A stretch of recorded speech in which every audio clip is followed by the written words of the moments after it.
जय जगन्नाथ मु दिवाकर दास आपण मानक प्रणाम करुच्ची।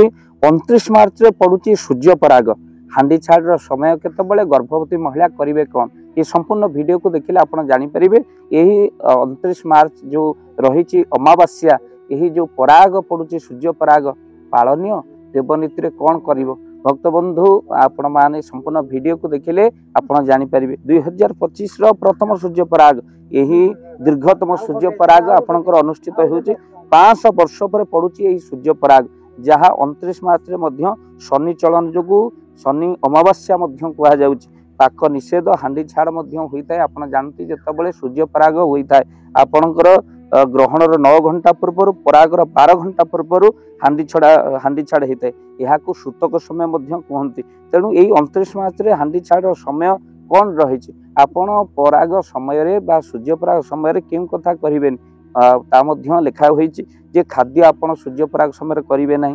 आपण दाढ़ी निश आपण काटिबेनी खौर हेबेनी सुखिला खाद्य खाइबेनी पराग लागिबा समय मलमूत्र मध्य त्याग करिबेनी से जो समय पराग लागे ता सहित यह अशुभ समय होइतिबा हेतु नकारात्मक शक्ति भरी रही था। सूर्य किरण सीधा सड़क पृथ्वी पर पड़ पारे ना खाद्य खाइले यह विषाक्त हो जाए बोले आमर जहाँ संस्कृति परंपरा मध्य कही था। तेणु पराग लागिबार समय 29 मार्च 2025 जो रही दिन 2टा 20 मिनिट रु 43 सेकेंड आरंभ हो 6टा बाजी 13 मिनिट 45 सेकेंड पर्यंत रहिबो ये पराग समय। आउ थरे कहि दोछु परागर सूर्य परागर समय 2टा 20 मिनिट 43 सेकेंड रे आरंभ हो संध्या 6टा 13 मिनिट 45 सेकेंड पर्यंत आपणकर रहिबो।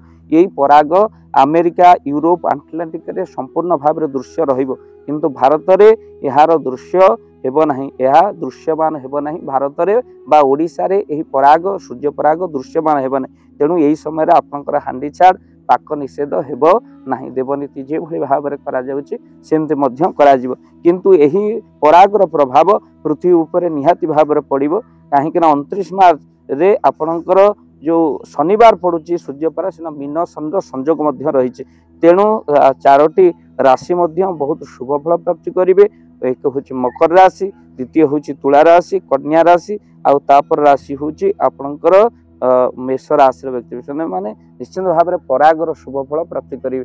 भक्त बंधु निश्चित भाव में सेमानंको शुभ फल मिलिबो। अटकी थिबा कार्य सेमानकु निश्चित भाव में होई जिवो। धन प्राप्तिर मध्य जोग अछि किंतु एही जो सूर्य पराग 500 वर्ष पर हेउची ताहा आपणकर आउ किंतु यह दृश्यमान हेउ नथिबा हेतु यह पालन करा जिवो नाही। वीडियो को निहाती भाव में शेयर करिवे। चैनल रे जदि नुआ चैनल को निहाती भाव में आपण सब्सक्राइब कर दियंतु काहे कि ना एही दिन जो सूर्य पराग आपणकर कौन रही किंतु गर्भवती महिला माने जो समय पराग लगे सूर्य पराग से गर्भवती महिला उपर पराग समय जदि पदा को से बाहरती से कुप्रभाव पड़ता है।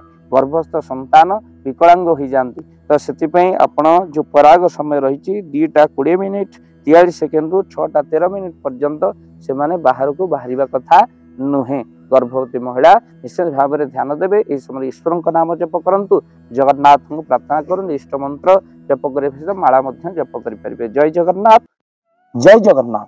धन अर्जने धर्म करी धर्मे प्राप्त नरहरि। जदि आपण मानक धन कौन गरीब असहाय रोगी मानक सेवारे लगी पारिला जानतु आपणकर रोजगार सार्थक हो गला। आपणक धनर मध्य बहुत महत्व रहिला।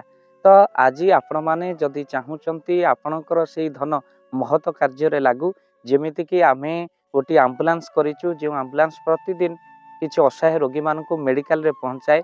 किछि गरीब अनाथ शिशु मानक मध्य आमे वस्त्र दान करू। किछि रोगी मानक पाखरे पहुंचू जो माने बहुत रोग रे पीड़ित से मानक पाखरे आमे किछि अर्थ आ गरीब लोक मानक सहायता प्रदान करू। ये किछि दिन पूर्वरु आपण माने सहयोग कले आमे मध्य किछि कंबल असहाय मानक पाखरे जाई पहुंची बांटी थिलु। आपण को कृतज्ञता ज्ञापन करने सहित जदि आप चाहते आपण धन आम द्वारा कौन महत्व कार्य लागू तो स्क्रीन रे चली नंबर रे निश्चिंत आपण कॉल करंतु। आउ आपण विवाह वार्षिक आपण पिला मानक जन्म रे श्राद्ध रे जदि आपण दान करने को चाहते आपण पुओ नाम रे झियो नाम रे स्त्री नाम रे निश्चिंत भाव में आपण दान करें। स्क्रीन रे चली नंबर रे आपण कॉल करंतु आमे दबु आपण को फोन पे नंबर जो फोन पे नंबर रे आपणकर दान पहुँची पार। निश्चिंत भाव में ଆପଣଙ୍କର ଦାନ କେଉଁ କାର୍ଯ୍ୟରେ ଲାଗୁଛି ତାର ମଧ୍ୟ ଭିଡ଼ିଓ କରି ଭାବ ଦିବାକର ଚ୍ୟାନେଲରେ ଆମେ ନିଶ୍ଚିନ୍ତ ଭାବରେ ପକେଇବୁ। ଆପଣ ଦେଖି ନିଶ୍ଚିନ୍ତ ଖୁସି ହେବେ। ତ ଆପଣଙ୍କ ପୁଅ ଝିଅ ବିବାହ ବାର୍ଷିକ ଜନ୍ମଦିନରେ ଯଦି ଆପଣ ଚାହୁଁଛନ୍ତି ଆପଣଙ୍କର ଦାନ ମହତ କାର୍ଯ୍ୟରେ ଲାଗୁ, ତ ସେଇ ଶୁଭ ଦିନ ମାନଙ୍କରେ ଆପଣ କଲ୍ କରି ଆମକୁ ଫୋନ୍ ପେ ନମ୍ବର ମାଗିପାରିବେ, ଆଉ ଆମ୍ଭେମାନେ ଆପଣଙ୍କୁ ଫୋନ୍ ପେ ନମ୍ବର ଦେବୁ, ଯେଉଁ ନମ୍ବରରେ ଆପଣ ସହଯୋଗ ରାଶି ପଠାଇ ପାରିବେ। ନିଶ୍ଚିନ୍ତ ଭାବରେ ଆପଣଙ୍କର ଧନର ସାର୍ଥକତା ହେବ।